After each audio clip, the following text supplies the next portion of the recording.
Hello, Carlos. Can you hear me? Hello, Carlos. How's things in Oporto? Well, it's good weather, very, very sunny, and very relaxed at the office, as usual. Especially by doing this. This is kind of the dream break you can have on a day. And having you before me, it's just amazing. I can thank you enough. It's fantastic. Well, we're going to have a little drink on that one. We should, honestly. Yes, it helps a lot. I wanted to talk to you just before Christmas, because Christmas is when I drink port. I know you shout at me, I should drink port all year round, but I do enjoy my ports at Christmas. So that's why I thought we should have a talk, and you could talk me through, why do we do late bottle vintage? Well, it's like asking someone, why don't they drive like a Fiat instead of having a nice Audi? Easy answer anyway, but I'll put it this way. Ruby is meant to be a very easy port. It's very fruity, but it is really to be, so to speak, immediately drunk. There's no point in trying to age that thing. And it really introduces you to this style of port. When you move into LBV, you move into something that should be a little bit more serious, and with a completely different structure. And let me tell you that at Andresen, we stick to the so-called traditional LBV, so unfiltered. And that comes from the fact that because it is unfiltered, you do retain a lot of wine inside that bottle. And one of the things I like most in the unfiltered LBVs is their silky character. When you taste them, it's like a velvet cloth you have in your mouth. And then you have all these developed red fruits like plums, like so many different things. And of course that if you do it like the old, I dare to call it British recipe, which is to mix it with some nice Stilton, that thing can be explosive. Yes, it's very. So it's kind of like more like, it's not unlike vintage port without all the fuss. That's it. Because you've kept it in, you bottled it late. Most of the sediment, which you get a lot of in vintage port, is gone. Yeah. Well, I'd say it has a different characters somehow. But well, the first big difference is the aging potential, because I'd say that vintage, depending on how you do it, it's always new, in the sense that in some years you can drink it very early, and for some particular years you do have to wait for a while. So it's good if you keep it in a bottle. While the LBV, it can age also very well. Actually, I'm very surprised, because I've been tasting some old LBVs, and I think they are great, really great, but it's much less compromising.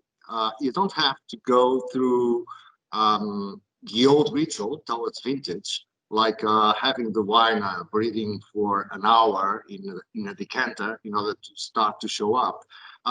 In that sense, LBV, it's like the fast route for, let's say, a vintage port style. Let's put it this way. And besides that, obviously, it's much more approachable than a vintage port, than a proper vintage port. Yes.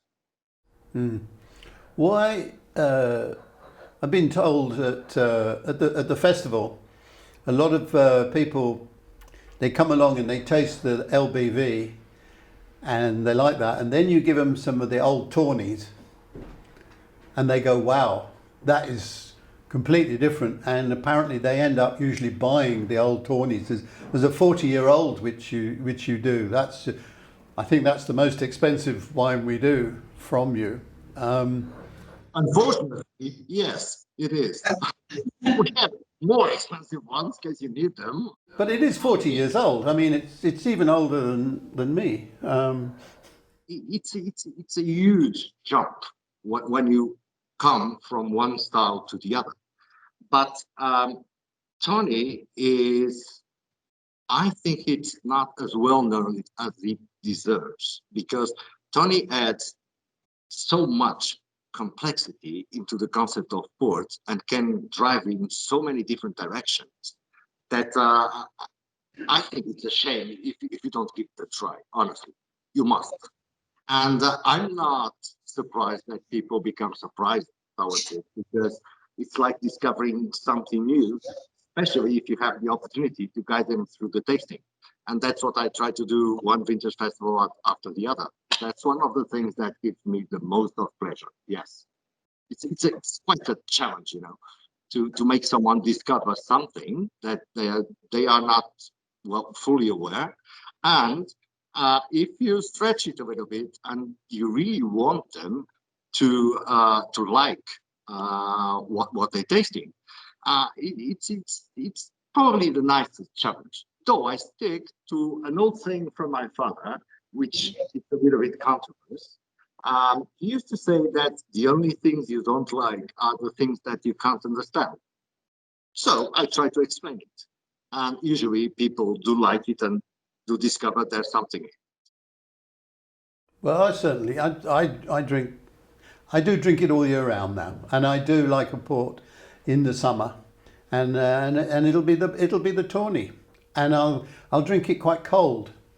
The other one you've really made a hit with is, of course, your white port. Yes. Well, the whiteboard is kind of a milestone for us, you know, because what happened, and I'll try to make it as short as possible, but basically what happened was that the moment that Alvaro Vantella, our winemaker, came into the company, one of the things that we've done was to go through all the wines that we had. And when I'm saying going through all of them, I mean every single barrel, every single liter of port that we have, in order to get the real full picture and try to guess how we could improve what we have.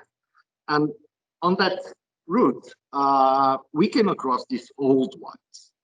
And Alvaro, those days he told me, well, did you know that you had this? I said, of course I know we had that, but it's staying here. We must do something about it. And so that's how the whole thing started, because those days, whiteboard was resumed to a sweet white and a dry whiteboard. Those were the best well known. So we decided to stretch it further. And we came up with this idea of doing whiteboards with age indication, which was probably the most interesting project I've ever been in, just because we were designing something that didn't exist, that wasn't there. So if you look at it this way, it was quite a challenge, because even the Port Wine Institute that certifies all these things was in doubt in how to evaluate. So we even supplied some samples in order to get some parameters and get through with the project. So we designed it literally by scratch. And one of the most fantastic things was the opportunity of, it was only the 10 with 10 years more, or the 40 with 20 years more than the 20. That was not the idea. The idea was to design the wine depending on their moment of consumption, of when am I going to get this? And so the design was very easy, so to speak. It was the 10 should be a port that you can have whenever you like. It doesn't matter. You don't need even a reason. You just need the bottle for it.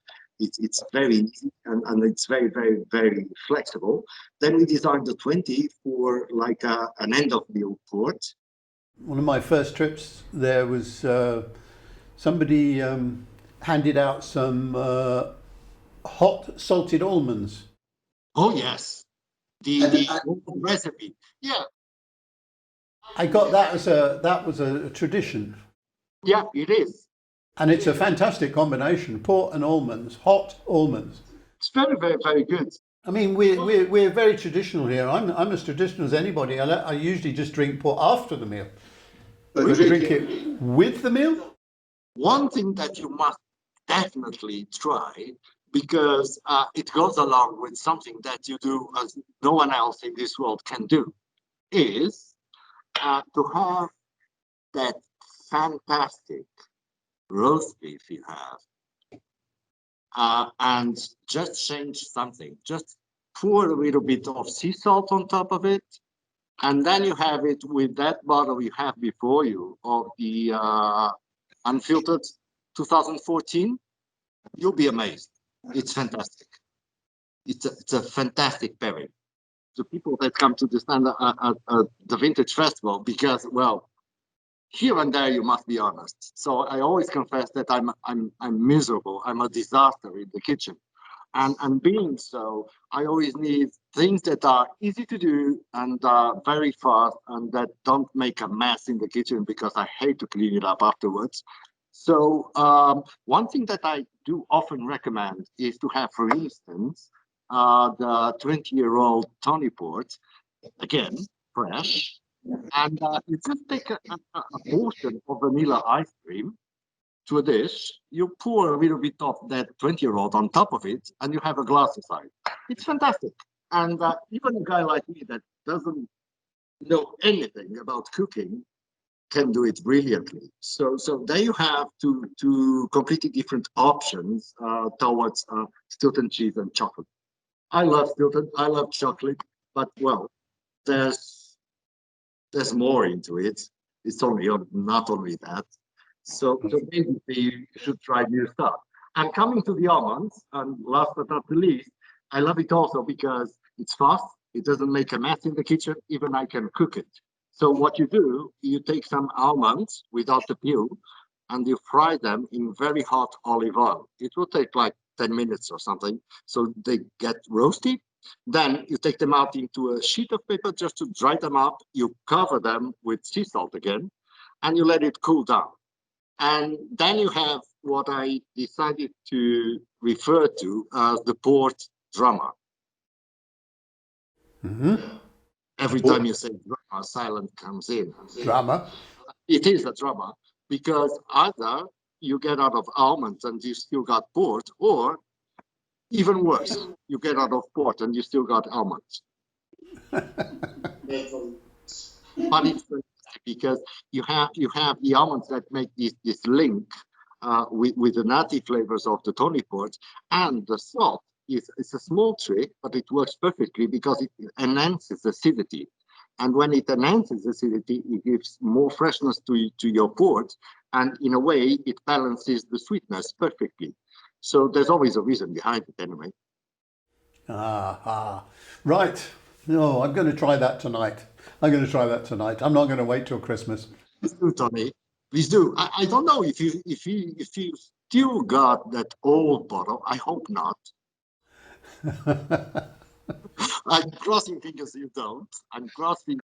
And then the 40. The 40 is something that honestly, most of the time I don't feel like having anything with it. I just have it because it's so intense. It's so complex.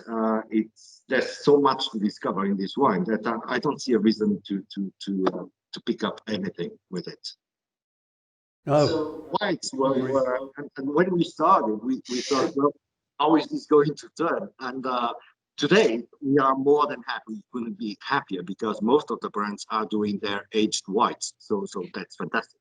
That's a new thing. That's a new category in sport, which is that's the real milestone for us, because the previous new category in port was the OBV that we were talking about, and the OBV dates from beginning of the 70s or something. So there was this huge space of time until 07 when we launched the 10-year-old white, where there was no new category in port. So, well, there you have it. Well, pretty good, and serving it chilled. Yes, to be served chilled. The explanation, it's quite simple in my mind. I still remember the first time I've done it at the Vintage Festival to have I had an LBV, I had the 20-year-old, and I had another one, all of them in the ice. And you should see, I should have taken some pictures. Most of the people coming into to the stand, they were like, I'd say between shocked and horrified, something like that. What? All the boats on the ice? What the hell is this man doing? And but I was prepared, I had made my homework. So what I decided to do was I had a bottle of port under the table at room temperature, and I had the fresh ones. So I didn't even try to argue. I said, well, you're going to discover something. You take both, and then you select the one you like most. It's very easy. And the explanation behind it, I find it very simple. It's because the wine brandy is obviously much more volatile than wine. And when you have it hot, your first impression, your first feeling is the brandy coming all over. So it's like a spirit. And then you have kind of to search for the wine underneath it. While if you have it like at 12, 13 degrees, something like that, both the brandy and the wine will be fully blended. And instead of having two layers, two separate things, you get the whole picture. And it's much more pleasant. And besides, I think that I can't explain, but I think that it makes port lighter. It's not as heavy. So it can be really, really something to discover. They should drink their port watching this, and you will enhance the flavors for them.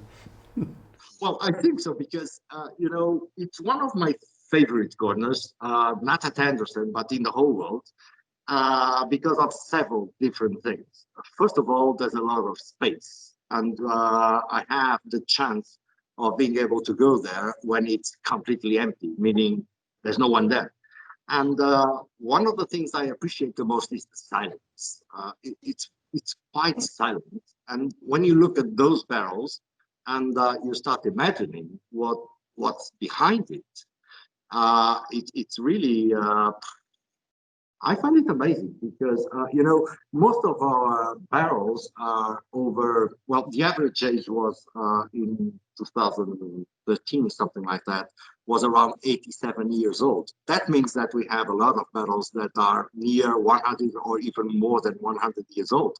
So when I start thinking about all the wines that have passed inside those barrels, all the people that were around those barrels, taking care of the wine, taking care of the barrels, in many different contexts.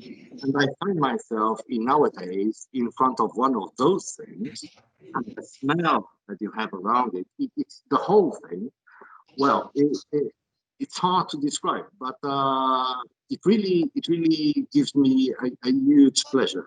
I think I'm a very lucky man just because I'm able to do that. And besides, obviously, you can always go into one of those barrels and take a sample and taste what's inside, which is even better. Yes. Well, I hope that maybe when we're through this pestilential time, you might find it harder to have silence in your port lodge, because I think increasingly you're going to get visitors. A lot of our people will be coming to see some of those old barrels, and me included. Carlos, it's been a real pleasure, a real pleasure. It's almost as good as seeing you at the festival. Not quite as good, but it's almost as good. And what a privilege. We will keep chatting as long as we can't actually see each other. We'll keep chatting, and I hope more and more of my customers will get to know you this way. Well, I hope so. Really a pleasure, at least to be able to communicate with you in let's say, a more decent way, something like that. But I really hope that this whole thing disappears as fast as possible, and you can count on me. The day that they open the flights to the UK, I'll knock on your door. Rest assured. Right. We might pass mid-flight, I think. All right, Carlos. Thank you very much for that chat. It's lovely to see you. You're always lovely to listen to. So come on, don't embarrass me. I'm getting too old to get embarrass you. Cheers, Carlos. Cheers. See you soon. soon, Tony. Thank you so much. Obrigado. Obrigado.